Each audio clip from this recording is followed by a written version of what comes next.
Hey guys, well I hope y'all are doing good today.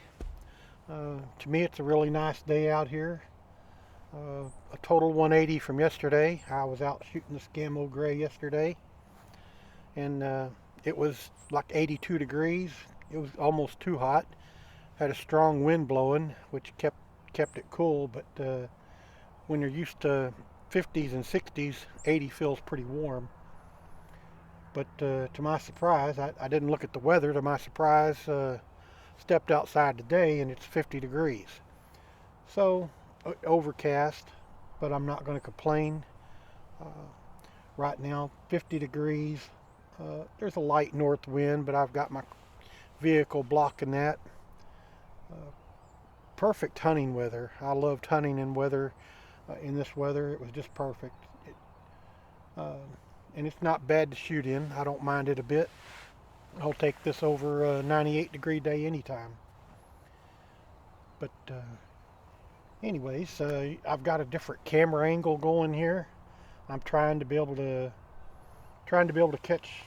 catch me and not just the back of my head, and have y'all be able to see the targets down range. Normally the targets would be closer to the fence line here, but that field is so muddy I'm having to stay out in the grass just so I don't bog down so much in the mud. It takes a long time for that part of the field to dry up. Where I'm at here is nice and dry. It's got better drainage, but that field stays muddy for quite some time. But anyways, I sighted this gun in yesterday, and I'm gonna shoot it today at 50 yards. I got it sighted in at 50 yards. I'm gonna try it at 50 yards today and see how I can group with it, and then I may do I may redo the 50 yard can bottom challenge. I did it yesterday. It was really windy, and to me, from here it looked like I'd hit all 5 cans, uh, but some of the cans had holes in them already. I got down there and took a look at the cans, and there was 2 cans. It was questionable as to exactly where I hit them. If they got hit on the side or got hit on the bottom. But anyways, the wind was coming out of the uh, southwest, which means it was blowing toward me at times and blowing across. So I was trying to estimate windage, which was making it a little more difficult for shooting in groups. But anyways, I may do that can bottom challenge again with this gun, give it a chance in better conditions. A lot of people are not really interested in these budget guns. This one here, I absolutely love the stock on it. I love the that gray camo that they've got on this stock, and I really just want to show people that you can go out and spend under 120 bucks to get into air rifles, and you know, do whatever you want to, and shoot with them. Um, I'm not going to say that it's recommended to try to take game out to 50 yards with this gun. It's a nice 20 to 30 yard gun for taking game. That's pretty much with all guns. If you start stretching out 50 yards, even though you can do it, there's a lot of things that can go wrong. Animals move. Takes the pellet a little bit to get there. The animal may move, and you may wound an animal. So I wouldn't normally take a shot at that range. I would try to get, ideally, I would try to get within 25 yards. Uh, if I thought I could, I would even get closer. It just ensures that you're going to make a humane shot. Before I start, I wanted to go over this gun just a little bit. Uh, I mean, the fit and finish. It's not bad. If I would say that I would say it's a little better than most guns that would be made in China. Uh, it's made in Spain. Uh, So it's just a little better. You don't have to tinker with these as much when you get them. Sometimes you get one from China, you're going to have to tinker with it uh, to get it shooting accurate. I don't have that problem with these guns, or so far I haven't. I've got uh, I've got a few different guns made by Gamo, and haven't had much trouble with them. This particular model, it's on the Gamo USA website. It's the only place you can get it, called Gamo Rocket Gray. It's a 22 caliber version. I'm not real fond of the synthetic barrel with this, or the synthetic barrel outside line, and with just a liner or straw type barrel in the middle. I guess they're not real bad. I'm just not as fond of those.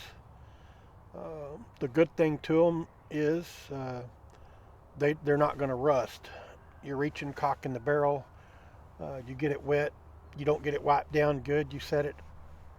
You put it up. You come back. You leave it a month. Come back, and you may find some rust spots. You don't have to worry about that on the barrel. On this one, the breech block is synthetic. I don't really know if this barrel is a solid steel barrel or if this is just an outside sheath. But anyways, the outside of this barrel is steel.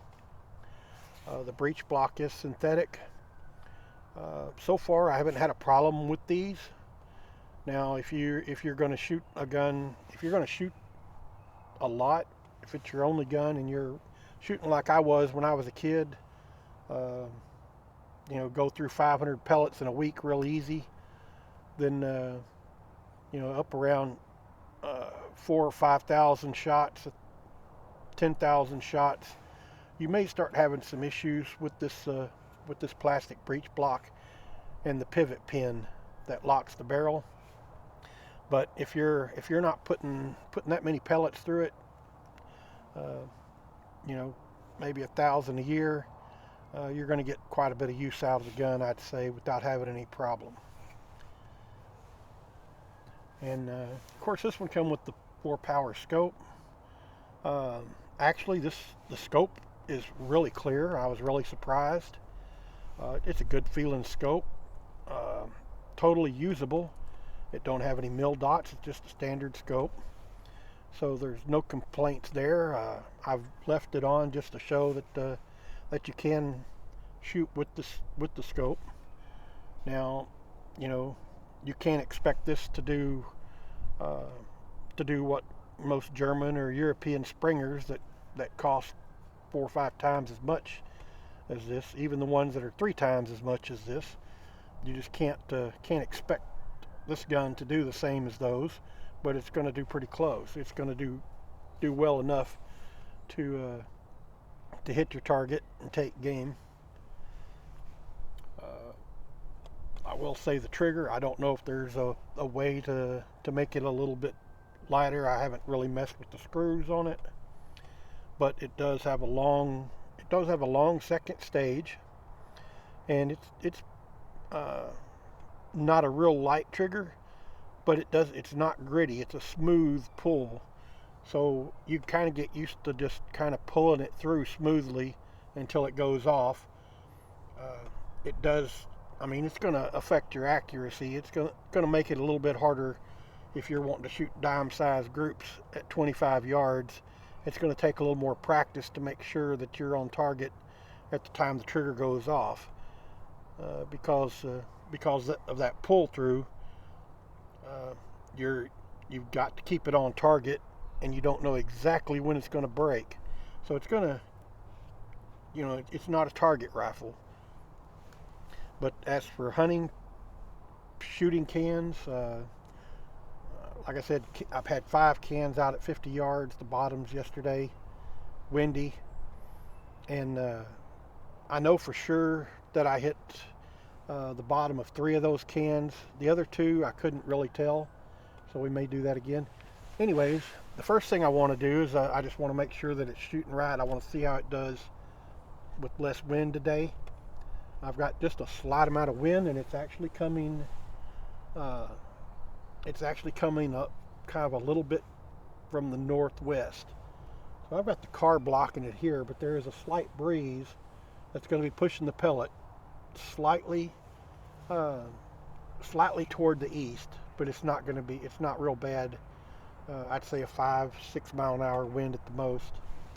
But anyways, that's enough talking. We're going to see how this is sighted in. I've got my target cam over here.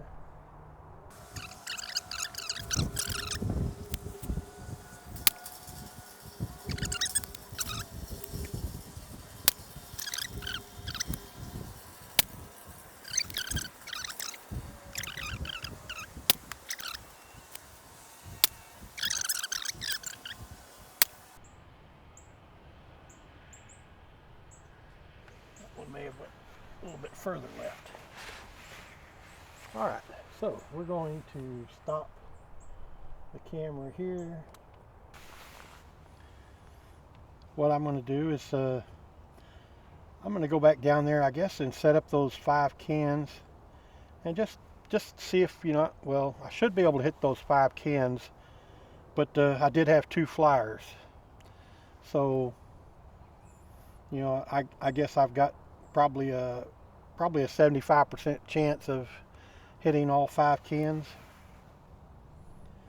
Anyways, we're going to stop it again here, and I'm going to go set those cans up and see what we can do. I was hitting to the left, so before we get started, I am going to move this just slightly to the right, just to give me a better chance. I should have done that and sighted it in first, but we're going to move this over 4 or 5 clicks to the right. I'm going to give it 6.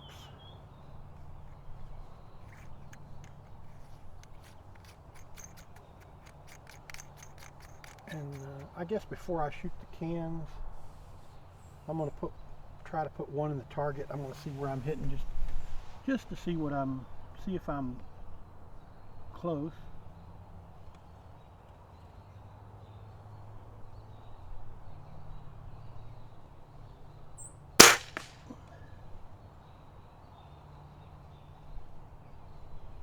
Unfortunately, I can't see it, so we'll have to move the target cam over anyways. I didn't want to, but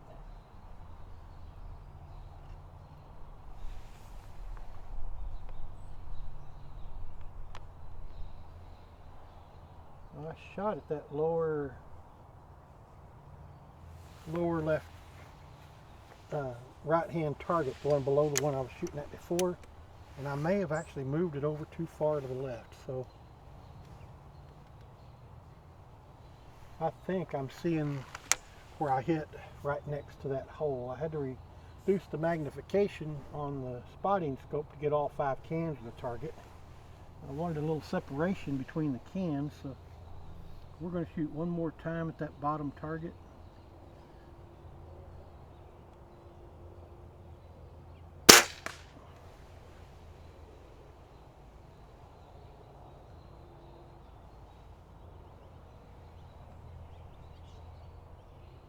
I would like to say I can see where I hit, but I really can't. I'm going to give it one more time.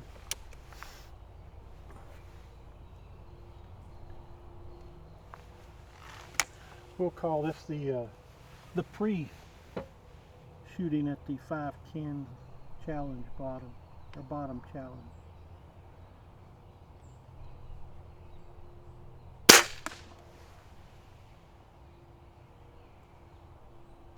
Shooting with this 4-power scope kind of reminds me of shooting with iron sights. You just kind of have to put it over and it covers it up. You just kind of have to guess about where it's going to go.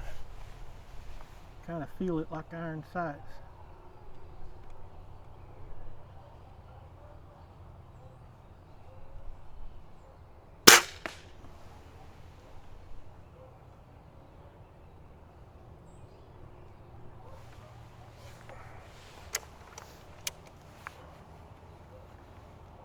A little smoke coming out.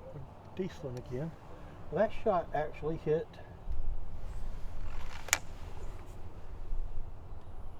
to the right. The shot before actually hit way high. So I don't know what's going on, but I may end up having to scrap this idea because I'm not getting a group going here. It's not grouping right now.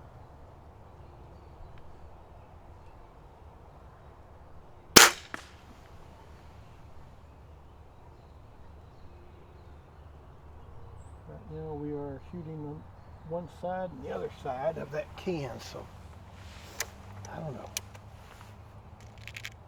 I don't know if it's me. The pellets, it doesn't feel like there's a breeze.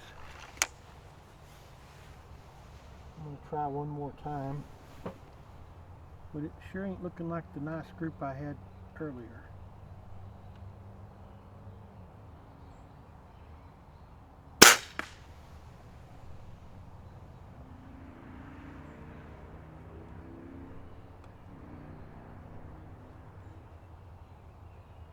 I'm not sure where that one hit.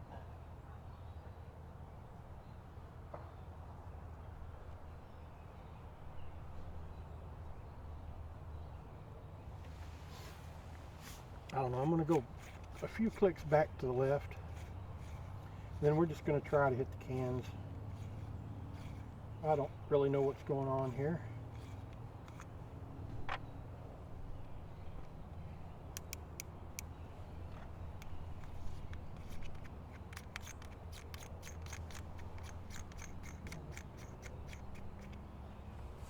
My faith in hitting the cans is not even a 75% chance at this point. 50-50 at best.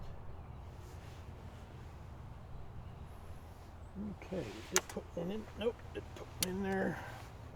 Get the pellets out.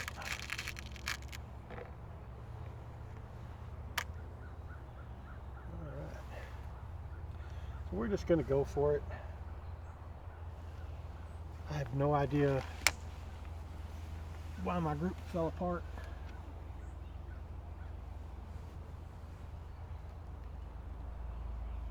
We're going to start on the right and see what happens.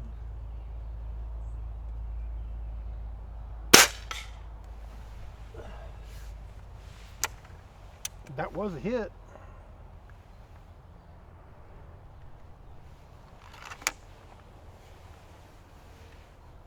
Next one over.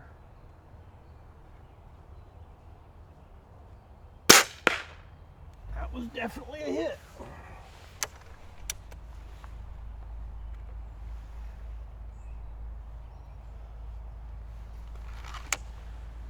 And the next one over.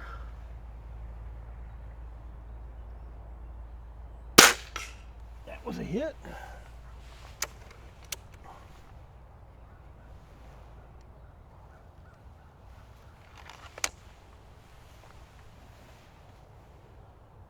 Next one over. That was a hit.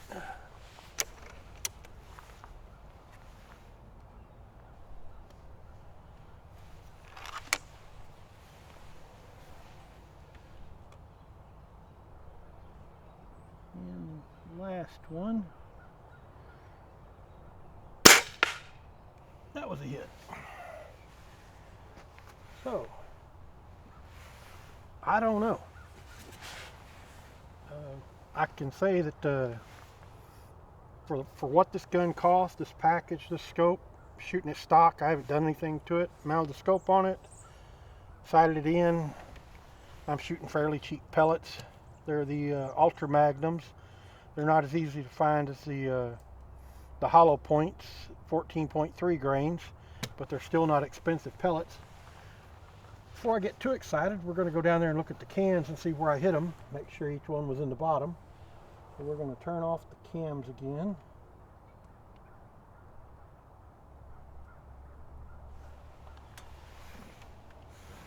We'll turn this one off, and then I'll use my cell phone to see the results. All right, we're getting down here to the cans. We've got a hit on the bottom of that one, a hit on the bottom of that one. We have They hit on the bottom of that one. We have a hit on the bottom of that one on the edge. And this one, wow, this one, we hit that one in the bottom and it just kind of crushed it in. Matter of fact, it actually caught the pellet. Anyways, that's one of the pellets. That can actually crumpled and caught that pellet.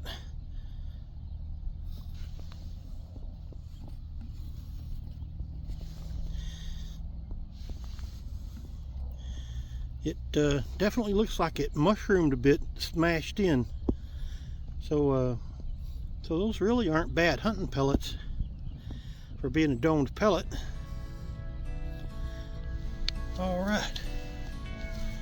So that was 5 out of 5.